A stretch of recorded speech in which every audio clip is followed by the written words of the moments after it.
Now think local first with your host, David Welch. Thank you so much, David Pennell, and welcome. Happy Saturday afternoon to everybody on Think Local First. Today's show is going to be really interesting and terrific for the next hour on Think Local First. The question we have for our audience today is, should Santa Cruz County rip up mass transit infrastructure? And that is the question of Measure D. And with us today to help answer those questions is Sally Arnold, who is a retired teacher and transit activist. Hi, Sally. Hi, thank you for having us on today. Great. And we've got Barry Scott, who helped us with the Futura demonstrator. Why don't you say hi, Barry? Hi, everyone. Good. Happy to be on the show. Thank you, Dave. Tremendous. And I think on our VIP line, we've got Rod Diridon, former county supervisor and the grandfather of interurban railroad in the modern era in Santa Clara County. Rod, welcome to the program. Nice to be here, David. Thank you. Terrific. Well, you know, one of the things that's always fascinated me, and we've talked about this a lot as I think just as among the community for for decades, was kind of the tragedy of what happened in the 1950s across California. You know, we saw, consortium of companies that came in and had some very high dollar advertising campaigns and convinced the public that we should rip out and remove interurban railroad across the Bay Area and across Los Angeles. And what was the consequence of that, Rod? Well, David, you've really put your finger on an exact example of what's happening now.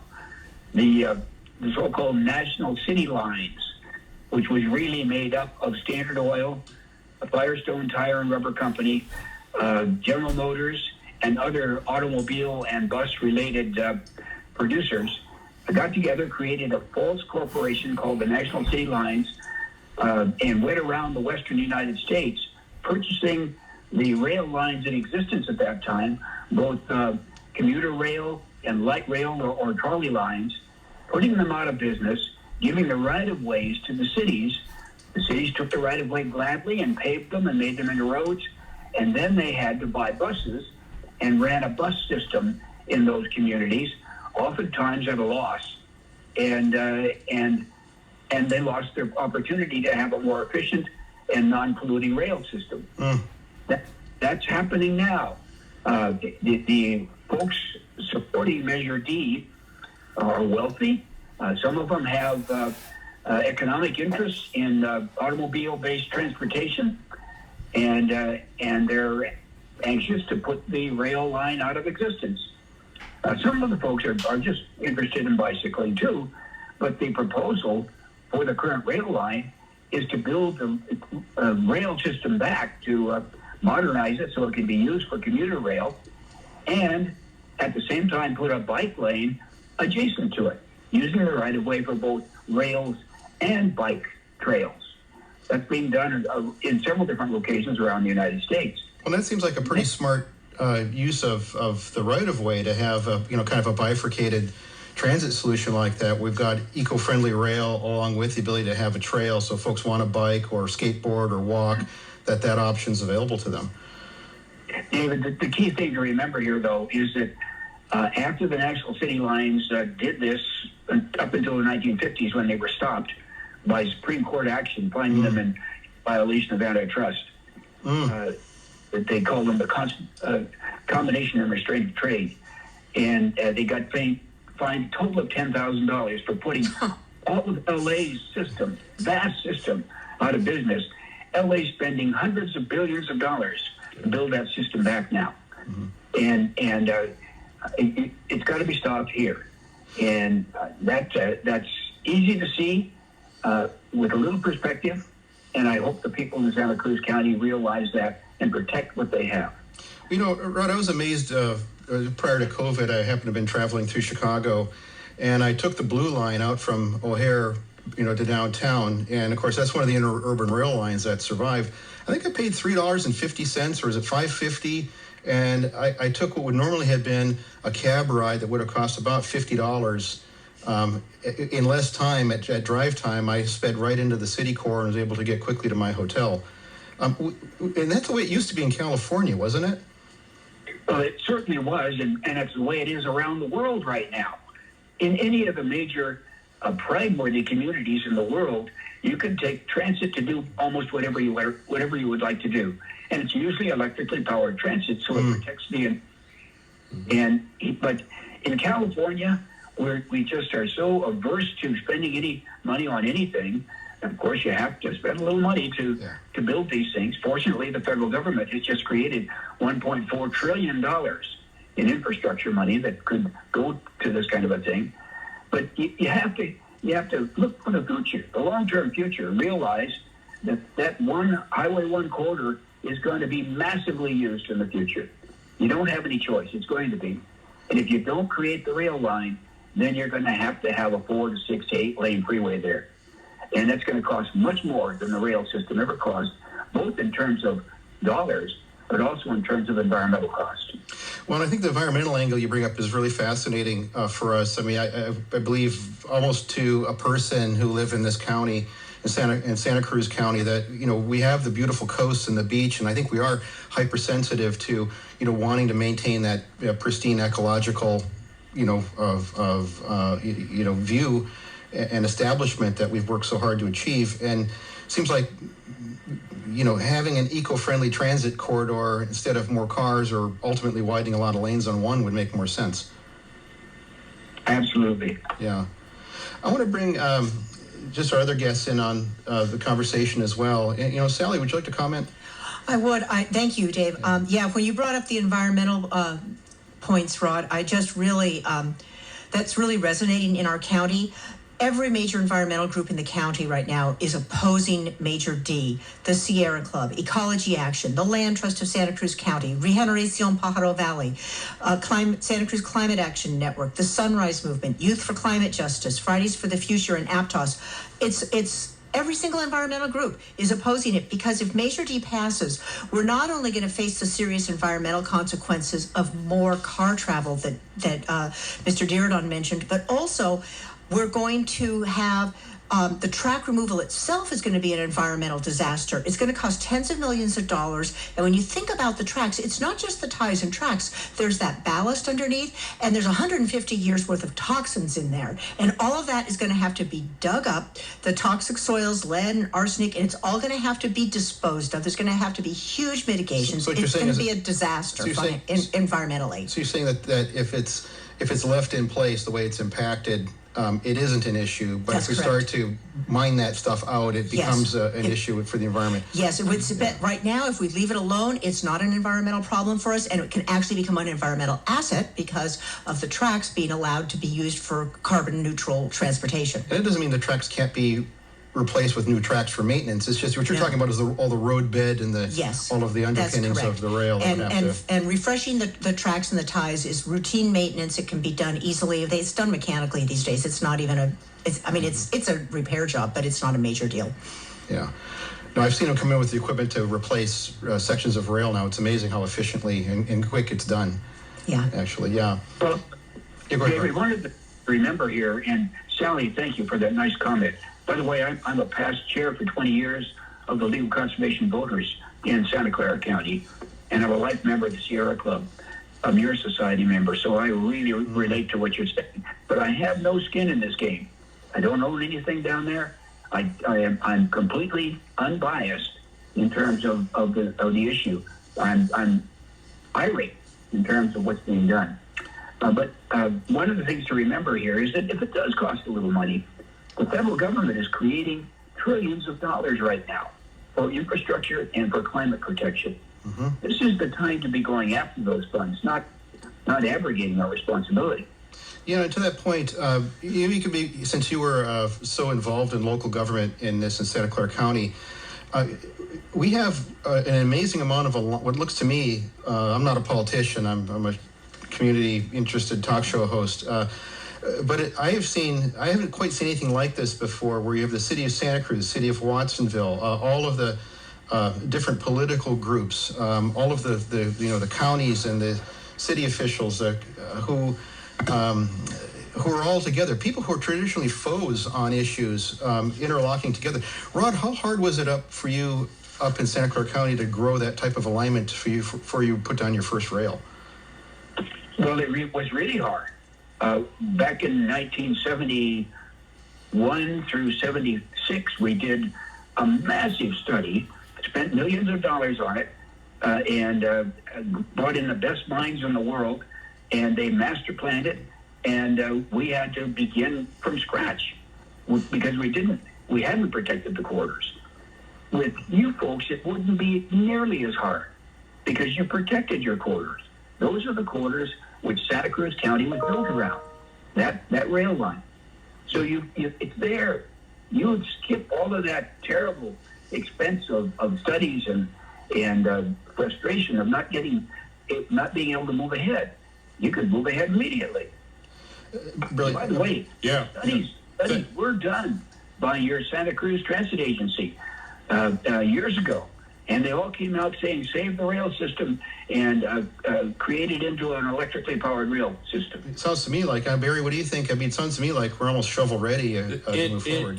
Compared to starting from scratch, it really is almost shovel-ready. Look, the rail line is an active rail line. It's a part of the national and state network right now, and it often goes unnoticed or unpublished that the RTC is under an obligation to make repairs and bring it up to complete working condition. And so there it is. It's right there. With improvements, it can be used for passenger service.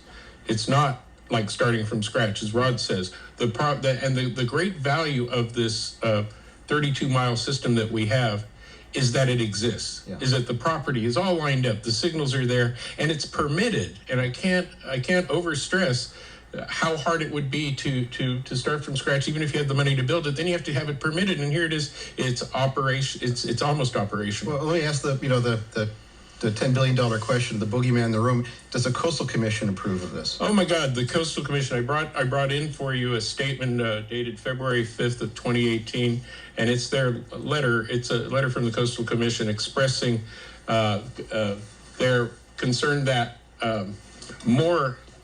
more emphasis be placed on future regional transportation plans on the value of every single rail line that we have, not just for passenger service, but for to get trucks off the highway, so the freight part of it. But the Coastal Commission is all about coastal access, for increasing coastal access. And they mentioned the rail and the trail together providing much greater access for all California. And the other dimension there is ecological, right? They're concerned. That's right, sure. So they also mentioned a reduction in greenhouse gases that result from use of our rail lines. Oh, that's fantastic. We're up on a break, but I appreciate our guests, Barry Scott, Sally Arnold, and Supervisor Rod Diridon joining us on the VIP line. Folks, if you have any questions about Measure D, if you have any concerns, join us on the call today. Our phone number is 831-479-1080. With that, we're going to be right back.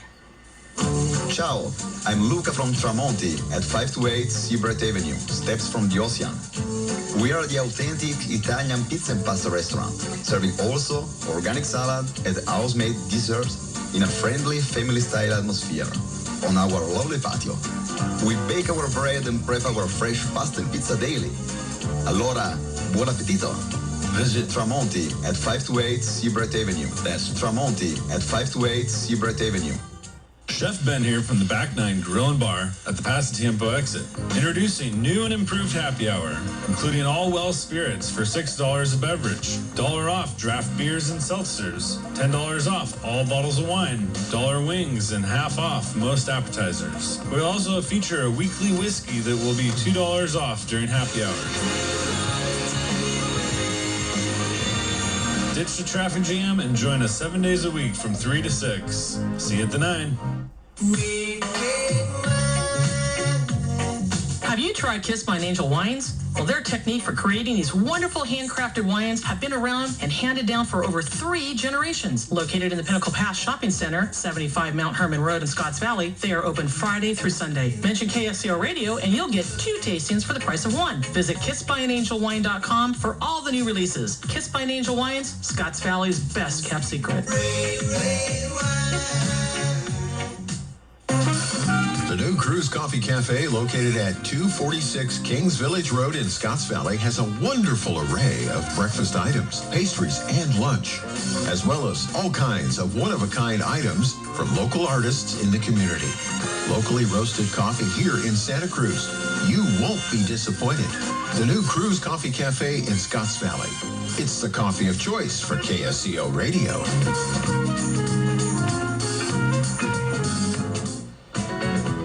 Now back to Think Local First with your host, David Welch. Thank you so much, David Pendleton.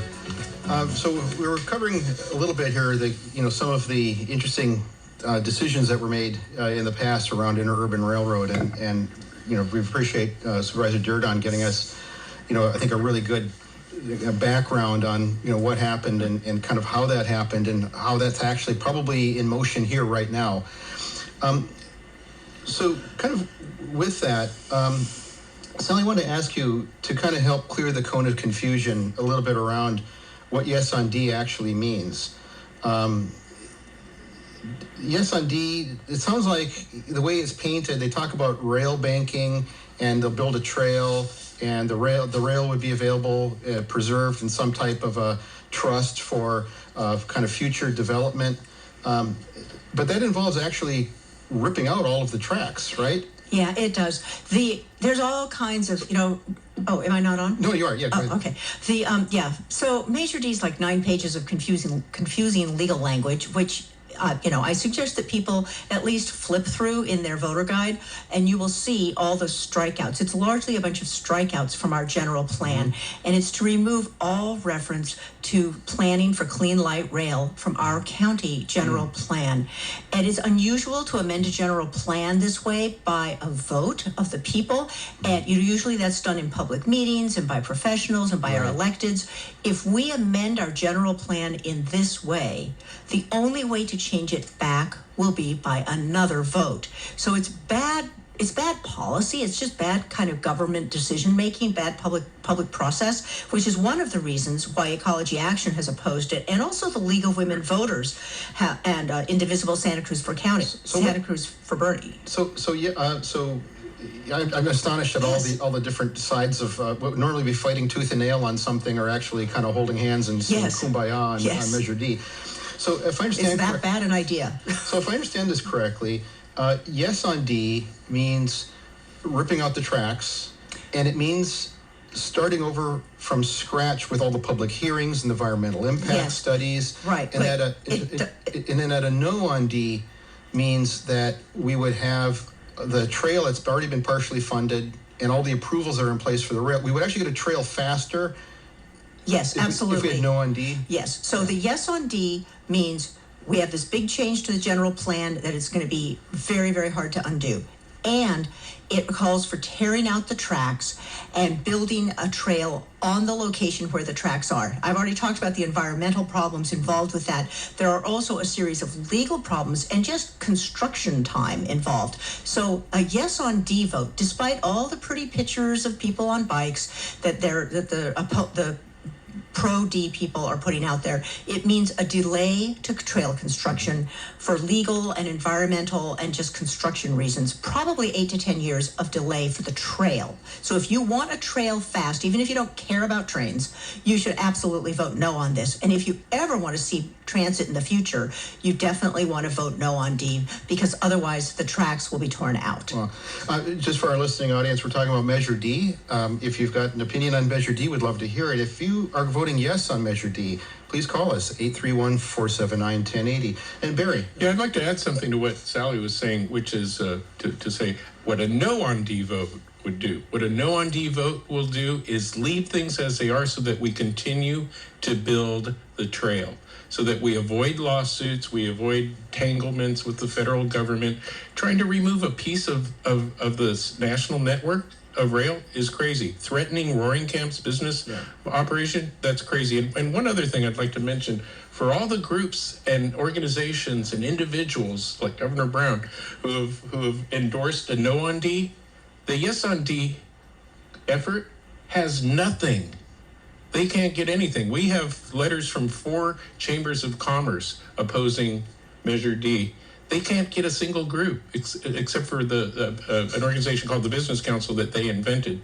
So there's a lot of people that have maybe been seduced by the billboards and the propaganda, but for the organizations that are really concerned with equity and the environment, they all support no on Measure D. So I got a question for Supervisor Diridon.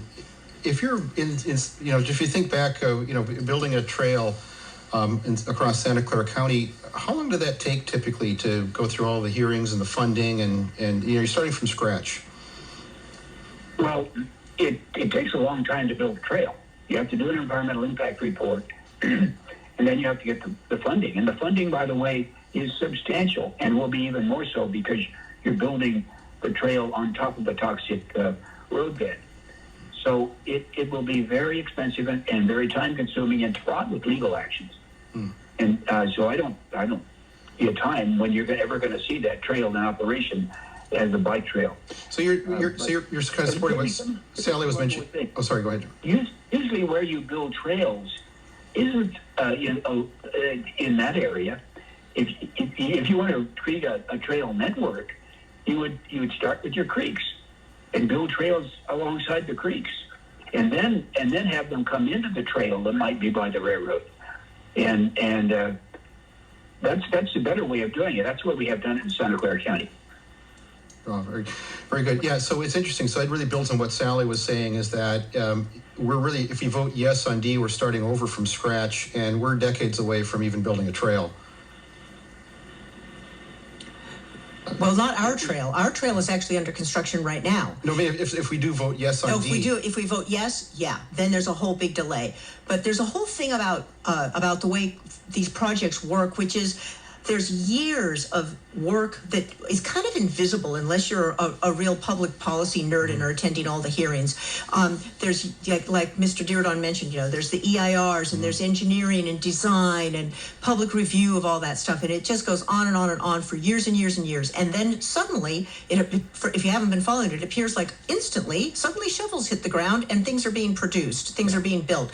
But you don't see is the years behind that happened. And that's what's happened for us. We've had years of planning. Starting from the 90s, right? Right. Now construction is actually occurring, and now they suddenly want to stop. It's like if you were, I don't know, in a long trip and you were finally within sight of your destination, and then you said, oh, I don't know, it's been a long journey, let's turn around and start over. So it's taken us 30 years to get shovel ready for trails if we stay no on D. Yeah, it's going to be another long delay if we say yes on D. Long delay to continue trail construction. If we say no on D, it will continue. The next section is supposed to start construction this summer. The section that connects the west side of Santa Cruz down to the wharf. In 2024, the section going out from Wilder Ranch to Davenport is supposed to be under construction. Those are fully designed, fully approved, fully funded. We're just waiting to basically get the bulldozers in place and get going. Vote no on Measure D if you want the trail. It's as simple as that. And their their messaging is the opposite, but it's simply unsupportable. They have a claim that they can start in 2 years and finish in 3, and it's simply unsupportable. Well, we're going to go to our community. Yep. Dean in Capitola, welcome to the program. Think Local First. Hey, thank you for taking my. Oh, hello? Yeah, we got you, Dean. Go ahead. Hello? Yes. Okay. Hey, thank you for taking my call. You might see me around town. I'm the guy. I have a yes on Measure D sign, and I'm quite active. I walk all around town, and it's really interesting. I talk to many people. I've talked to hundreds of people, and I got to say, overwhelmingly, it's pretty heartening when people really understand the issue. They're in favor of Measure D. And it's really frustrating. I hear you saying that you have these words like deceptive, and you talked about, corporates and rip out the tracks. And those are very emotional words. And I run into people all the time, and they're going, what is it? What's being deceptive? And I can't really tell them. I don't know what's deceptive about it. And it's interesting, as I walk around town, I've learned that there's like rumor of the week. One is I had a whole week where people said, "Oh, you're from out of town." What are you talking about? Or you're getting paid, aren't you? So Dean, I want to kind of get to the heart of why are you a proponent of Yes on D? Well, the main reason I'm a proponent is far from being a corporate person. I teach 8th grade, and I've been teaching for 30 years in this town. And I used to take my kids across town from Shoreline Middle School and New Brighton Middle School to Wilder Ranch. And it was a great fun thing. I take 10-year-olds, but it's become too dangerous. And I've noticed as a teacher for 30 years, the ridership of my students has diminished dramatically. Parents won't let their kids ride their bikes to school or skate. Okay. And I never hear kids talked about in the relationship to this no on D thing. And like, for example, my own son was hit right by the trestle on his bicycle. His bicycle was totaled. Right, but I think he does not want to. No, I think it makes what you're saying makes a lot of sense. Actually, I don't think it'd be hard to argue with the need for a trail and better safety and different transit options. It's just I think with what Right. Sally was saying is that it was with the no on. If we vote yes on D, that the whole process starts over again from scratch. All of and Rod was saying this as well. The environmental impact studies and the committees and the hearings and the having to secure sources of fundings. That's probably 25, 30 years out. Whereas, that's got to be far from true, because if you think about the environmental impact studies done for a train, a massive project, those are nothing. I mean, those are huge compared to what it would be for a greenway, which is essentially the same thing with much less infrastructure. You talk to the train people, they kind of have these general ideas. Oh, Jade Street Park could be a train station, I think. It's like these ideas, and it's very nebulous. When you get right down to brass tacks, a lot of it is really nebulous. Like the Capitola Trestle, it's so frustrating. My students get ticketed by the police. I have police coming to my classroom and telling me, don't tell those kids, do not. No, Dean, I appreciate what you're saying, and I appreciate you calling the program and expressing that point of view for Yes on D. Thank you for that. Can I say something to this gentleman? He sounds like he's sincere, but he's really got it backwards. If you try to take out the rails, first of all, you've got to take out all the toxics, and you have to re-engineer that area, and then you have to install the trails. But you have to do the studies for the trails, and that is going to take a long, long time, and it costs a lot of money too. And you don't have those things. You don't haven't done the studies. You don't have the money. And yet, if you do that, you're going to force anybody that might have been using transit in the future to use highways. Mm-hmm. And those highways are going to become very, very dangerous for your kids and for everybody else because they're going to be so overcrowded. And instead of having the opportunity of using a mass transportation system, and rail transportation is the safest mode of transportation. Great. Yeah. Thank you so much, Dean, for your participation. Let's take Sean in Santa Cruz. Bring up David. Great. Sean, welcome to the program. Think local first. Hi, I'm a local disabilities advocate. The rail and the trail, especially the rail, as a direct response to needs put forward by people across the county during the Vision Santa Cruz County meetings, which were designed to find out what the public wants included in their county plan, including people from out of town, because tourism is the number one money-making industry for the county. South County, it was traffic, roads, infrastructure, equity. Santa Cruz, it was traffic, roads, and crime. One of the problems with the jail system is when they get released to Santa Cruz. And if you look at the police blotter, then that's usually 2 to 4 more weeks of their arrest. Because they can't get out of town and they got no money. Yeah. Now Davenport, it's water, climate, and tourism and land stewardship. So that's I guess, Sean, what's your position on D? How's your D? I am no on D, and so those are the reasons why. But the who is should it be land investors from out of county putting in hundreds of thousands of dollars to, quote, give you a trail, which they've never done for anybody.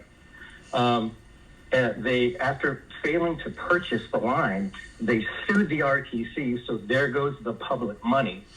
Then the Greenway executive director joins the RTC, brings more board members with them, all the way down to alternates, and they're dismantling the voters' choices from the inside out.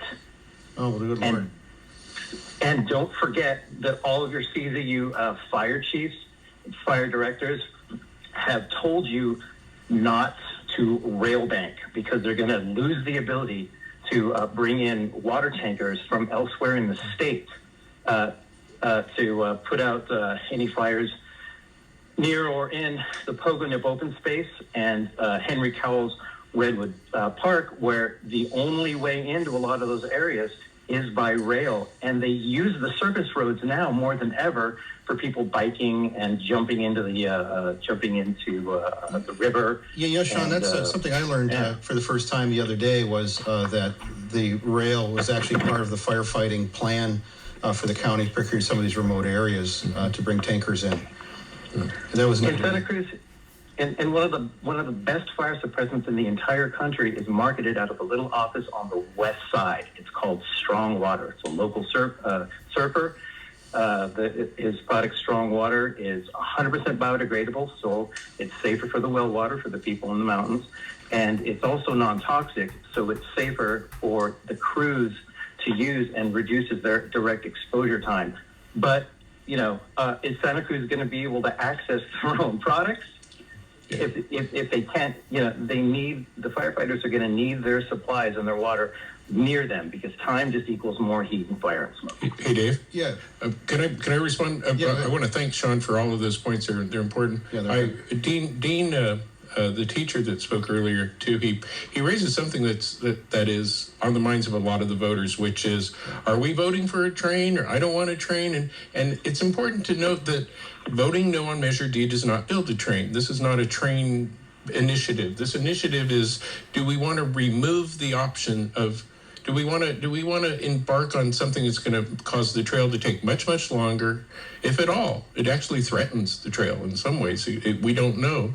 But to vote no and leave things as they are is to build the trail and keep the tracks in place there while we, figure things out. So it's not a no vote is not, a yes vote does not build the trail. A no vote does not build a train. That's correct. Great. Sean, thank you so much for your call. We appreciate your participation. May I? Go ahead, Dave. I just wanted to add, Sean mentioned being a disability rights activist, and I want to point out that the Elderly and Disabled Advisory Committee to the Regional Transportation Commission is supportive of the idea of rail and trail together because they know it will expand access. And if people who are, noted community leaders like Veronica Elsie and Foster Anderson, who are advocates for disability rights and access, are on the no on D side. They want to see that trail built as soon as possible, which I hear is Dean's goal too. We share the same goal. We just disagree about what the way to do it is. And so Veronica Elsie and Foster Anderson want that trail built soon, and they want to have future rail access as well. And I think that that's something that we should all understand. If we want a trail soon, you vote no on D. And they rode the Coast Futurist several times, both of them. That's going to be my next question right after the break. Yeah. Thanks so much, John, for joining us. We're joining, ladies and gentlemen, on Think Local First. Our question on the table is, should we remove the existing rail in favor of only a trail? Can we or should we avoid or make the same mistakes we made in the Bay Area, ripping up all of the mass transit systems of the 1950s that we spent billions of dollars trying to rebuild? Because that's what's on the table for Measure D. With that, appreciate your conversation, your points of view at 831-479-1080. Thank you.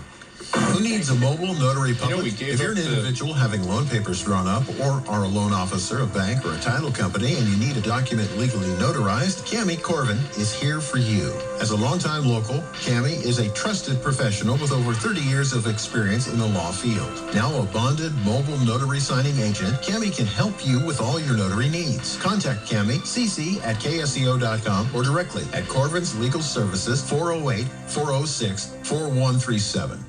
Hi, this is Dr. Duncan McCollum. You've heard me talk about the True Cellular Detox Program, the 3 phases of helping your body get the toxins out of it so that it can function correctly. We'll be starting a new program on June 1st, and if you'd like to be part of that, give us a call, 831-459-9990. This is your chance to clean your body up, boost your immune system, decrease brain fog, and get your digestive system functioning the way you want it to. 831-459-9990. Hi, it's MZ with a heads up for you about a terrific new KSCO program called Building Matters with David Parks, presented by Granite Rock. The show covers a broad spectrum of subjects involving building projects, working with designers, contractors, and subcontractors, the planning and building departments, even being your own contractor, as I learned myself over 40 years ago. Host David Parks has more than 40 years experience as a building contractor and as a Silicon Valley building official to boot. To say Dave knows his stuff is an understatement. Building Matters with David Parks, presented by Granite Rock. Saturdays 3 to 4 p.m. right here on our favorite radio station, KSCO. So if you've ever thought about improving your property, learn the ropes first by tuning into Building Matters with David Parks. It's a great feeling to put in $1 and get back even more dollars in increased value. Listen to Building Matters Saturdays 3 p.m. or on demand with our free KSCO app. Think Local First is brought to you by Kissed by an Angel Wines. Their technique for creating these wonderful handcrafted wines has been handed down for over 3 generations. Located in the Pinnacle Pass Shopping Center, 75 Mount Herman Road in Scotts Valley. They are open Friday through Sunday. Mention KSCO Radio and you will get 2 tastings for the price of 1. Visit KissedByAnGelWines.com for all the new releases. Kissed by an Angel Wines, Scotts Valley's best kept secret. And now back to Think Local First with your host, David Welch. David Penson, thank you so much for your capable control and helping us drive a show today, this afternoon. Ladies and gentlemen, we're in Think Local First. We're talking about Measure D. And with us in the studio here, we've got Sally Arnold, who's a transportation activist, retired teacher.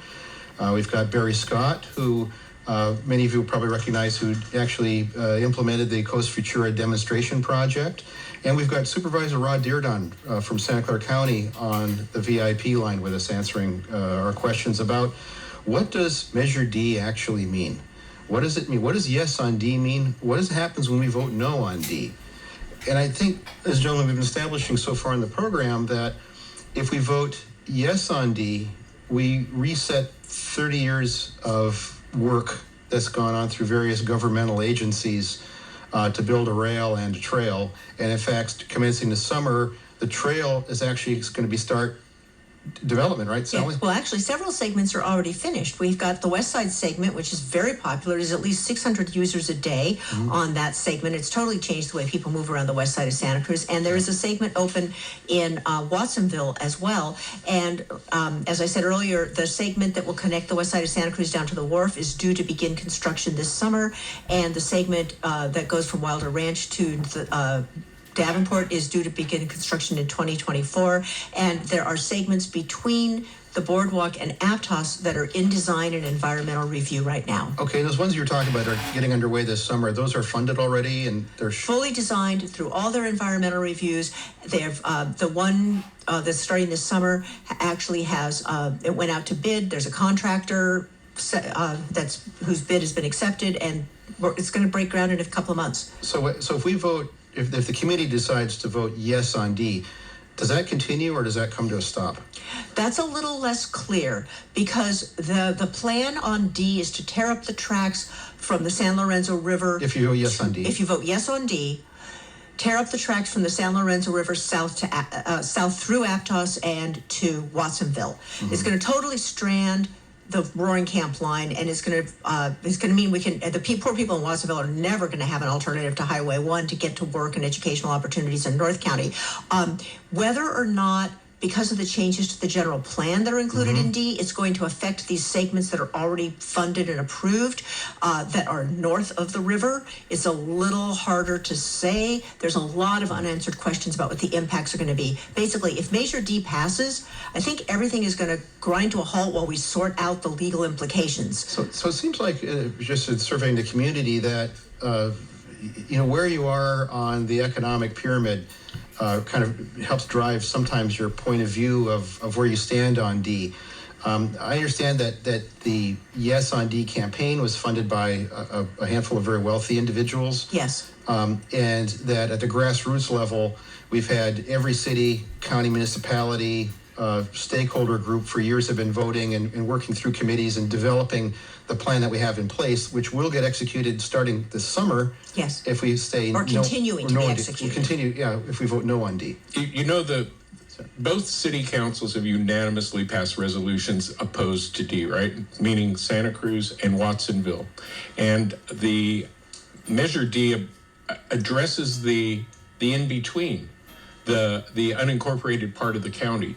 And it addresses the rail line between the San Lorenzo River and it stops at their intentions stop at the Watsonville city limits, which is I find offensive. Yeah, it's to strand Watsonville. This is the section that needs better transit the most. Yeah. That is the section of rail that something like the Coast Futura could be serving literally in a couple of years. That's been my personal observation. So I occasionally I've got business in Salinas, and so I'll drive time. I'll leave it in the morning from the peninsula here from our area, and I look at the amount of cars coming from Watsonville. From North County and Monterey, also from Salinas and Prunedale. It's a tremendous traffic jam of people trying to get to higher value jobs here in Santa Cruz. And it seems like that, those are the folks who are earning the $15 an hour. They're spending 2 hours in traffic, total in their day, right? They're the ones who are cleaning our tables and, our short order cooks, all the people who are in their service industry that really power our economy, right? If we're thinking local first, that they're the ones who seem affected the most by lack of transit options. And it's offensive. It's offensive that some of the leaders on the Yes on D campaign are saying they should just walk on their special trail from Watsonville to Santa Cruz to get to work. They should just ride a bike 20 miles from Watsonville to Santa Cruz to get to work in North County. I mean, that's just offensive. The NAACP has come out against Measure D, and their quote is, "Equity and fairness in the transportation system is one of the tenets of the civil rights movement. Public transit is a strategy to combat climate change and is essential for the environmental justice policies which the NAACP values and prioritizes both nationally and locally." Wow. Yeah. I think, Barry, on the break, you were sharing an example when you did. I'd love to share that with you. At first, I just want to say, I don't want to paint Measure D supporters as being, I think the Measure D campaign is very seductive. Yes. And I think there are a lot of supporters that, given greater details into what's going on. There's confusion of what you're actually voting for. Yeah. So we have working class people that are on both sides of the coin, maybe fans, but when it comes, as you mentioned, to the equity thing, something really striking came to my attention when one of the persons, one of the operators, Kevin Hill is his name. He's a friend. He works for Roaring Camp. He was operating the Coast Futura in Watsonville back in October. This is your demonstration. Yeah, the demonstration streetcar. Now that was 7 days. It had been 25 years since we had seen a demonstration of contemporary rail, and we were so lucky to bring. And thank you, Roaring Camp, for operating it and taking on the whole thing, and thank you, Fort, for helping with the finding volunteers to flag and everything. But we saw 7 days. 7 days of hourly service in Watsonville first for 3 days, and then between Santa Cruz and Capitola, hourly transit on this hydrogen powered and battery powered, totally clean, on the tracks that we have today. Wow! Right, and with Foster Anderson in his wheelchair and vision impaired or legally blind Veronica Elsie using it over and over again and being such big fans. But Kevin wrote this, and this is about the jobs. This is about opportunity. He said, "Hey, man," this was after work, Hey, man, I had a real experience on my way home today. I went to the 7-Eleven in Watsonville to pick up a few copies of today's Sentinel because we're on it. We're in it on the front page, and when I set the papers on the counter, the cashier pointed to the picture of Tiggy, the tram, on the front page and got excited. Had his coworker come over and said something in Spanish to her. I explained that it was me running it, and he asked if it was going to be permanent. I explained that we hope so in the not-so-distant future. He said he doesn't own a car, and that would allow him access to higher-paying jobs in Santa Cruz. My gosh, that's powerful. That's what this thing is all about, he wrote. I just thought I'd share that with you. I thought it was pretty amazing because the very point we're trying to get across came to life in front of my eyes. And that was just a spontaneous, and that's what we have here. These folks who have to drive in a car 90 minutes each way, they don't get to be with their family. They're spending money on insurance and gasoline, and all that money is going. But this is a real world example, just out of the blue, of somebody who would like to have better economic opportunity. He sees the rail as a way of doing They could be sitting on a quiet tram, doing homework, studying for college, just relaxing, reading. We've got another caller here, Richard in Watsonville. Richard, welcome to the program. Yes, thanks for taking my call. I'm also for the trade. I'm another no on Measure D person because I don't want to see the trade go away. I really want to see it get bigger and what's going on than what is going on right now. I would love to see BART come through here, Amtrak make the connection down in Pajaro, people coming in here from San Francisco and Oakland on weekends and just flooding this place on the train. I don't know what's wrong with people, why they want to get rid of it, to tell you the truth. And I myself, if it was me, I would get rid of the RTC and change the name to Rail Train Commission. Yeah. And just make it only answerable to the rail and train people. And that's it, man. I mean, if you do that, you're not going to have the RTC saying, no, we're not going to rebuild the bridge going over the Pajaro River in Watsonville like they did last meeting, right? Yeah. So that's what they did at the last meeting. It's already paid for, it's funded, ready to go, and they put it on. They told them no because they want to wait till the vote to see if they're going to save any money. Well, that makes sense. I mean, because Measure D will be a critical, gating factor. Yeah, for but see, this forward. is the second Measure D. The money was already approved on the first one. Yeah. And this, they just said, no, we're not going to rebuild that bridge at all. To hell with that bridge. So Richard, and the one in Capitola. Yeah, so Richard, you mentioned something I thought it was really important. I'd like to get Barry or Rod Diridon to respond to. That this isn't a train that's in, when the tracks are repaired and the train's running, it's not something that's in isolation. It's actually part of a much larger ecosystem across California. Could one of you comment on that? Well, it's one of the more, it's a lesser known fact that our rail line connects to the state rail system just past Watsonville and Pajaro. It's called Watsonville Junction. That's right. And TAMC, the Transportation Agency for Monterey County, is building a station literally for us where our rail line connects. And you would be able to you could take your Coast Futura to Pajaro or whatever rail we do from Santa Cruz, from Aptos, get down there, transfer to the Coast Starlight, the Coast Daylight service, and go wherever north you and want. South. Yeah, anywhere in the country. That's right. And go wherever we want to go instead of being stuck and having to leave our cars down in Salinas. That's right. So we're part of a wider, planned ecosystem of rail where we could actually get on a platform in our community here and go to the Bay Area. We could even probably go down to Los Angeles at some point. And connect with the high-speed rail. And we need to remember that this works both ways, and the caller alluded to this. Think about all the people right now who are coming to day trip in Santa Cruz County from Hollister, Gilroy, Richard. Salinas. Well, imagine if instead of coming in their cars and clogging up our roads, they were coming on a train. And they could just get off right in the heart of the most tourist attractive places like Aptos Village, Capitola Village, the boardwalk, all delivered tourists without traffic, bringing their dollars to our community, but without their cars. I would use it. That'd be fun. I would use it. We're coming to the end of our time here. Let's see if we can squeeze in Bill from Santa Cruz. Bill, welcome to Think Local First. Talking about Measure D. What's your view? Yeah, hi. I'm definitely a supporter of the train. I do have a question, though. You need to go in two directions. So are you going to have, what's the plan for that? Do you going to have areas where there will be double tracks so they can pull off to let trains go back and forth in both directions? That's a great question. Also, yeah. Go. What's the other part? Also, is the criticism, that a big criticism from the other side, they're saying, where is the money? Who pays for this? How do you all see that happening? Bill, we're right up Thank on you. time, so I have you take your question on the air. Thank you.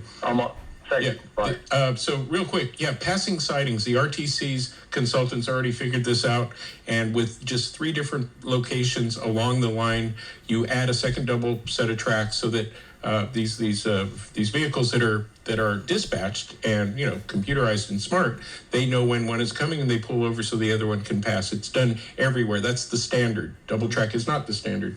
I was down in San Diego. They have something called the Sprinter, and that's mostly single track. It's $2.50 all day long. $2.50. So you get us to pass, and you can get on and Yeah. off. Well, What was the other part of his question? I forget. How's the train going to be funded? Okay, I love this. We're putting this county's share into something called the Caltrans State Rail Plan is about $1 billion. Now, if we don't build rail, we're not going to see that money back. So that's banked already. It's being accumulated over time between now and 2040. So it's just money that we pay into a system. It's just our county's share. It's our county's population weighted share of 144 million, and that doesn't even people say as if we had to raise this money locally. That's just not the case. So not building something doesn't mean we don't get our money back. Just like if you don't have to be if you're a parent, your taxes are going to schools. And I think both of you were saying earlier that the rail isn't linked to the trail, that we can build the trail sooner, which we are already constructing. We've already built some of it. Yes. More of it's getting built this summer, and that the rail would move at a different pace, but it would be within the same right of way. And our county, every person in this county is paid into the state rail plan. You're paying taxes for it right now. If we don't have a rail project in our county, the state's going to take your tax money and they're going to spend it on a train in, I don't know, Modesto or Manteca or somewhere else. Or we can bring that money home and get your tax dollars building your train here in our county. And get you out of traffic. So, ladies and gentlemen, we're up on time. I want to thank our guests, Supervisor Rod Diridon. Rod, thank you so much for attending the program. Sally Arnold and Barry Scott, really appreciate your participation. And your idea for vote on D is what? Vote no. No. Build the trail. Build the trail, vote no on D. Terrific, ladies and gentlemen. Thank you for joining us today on this edition of Think Local First, a discussion of Measure D. Until next time.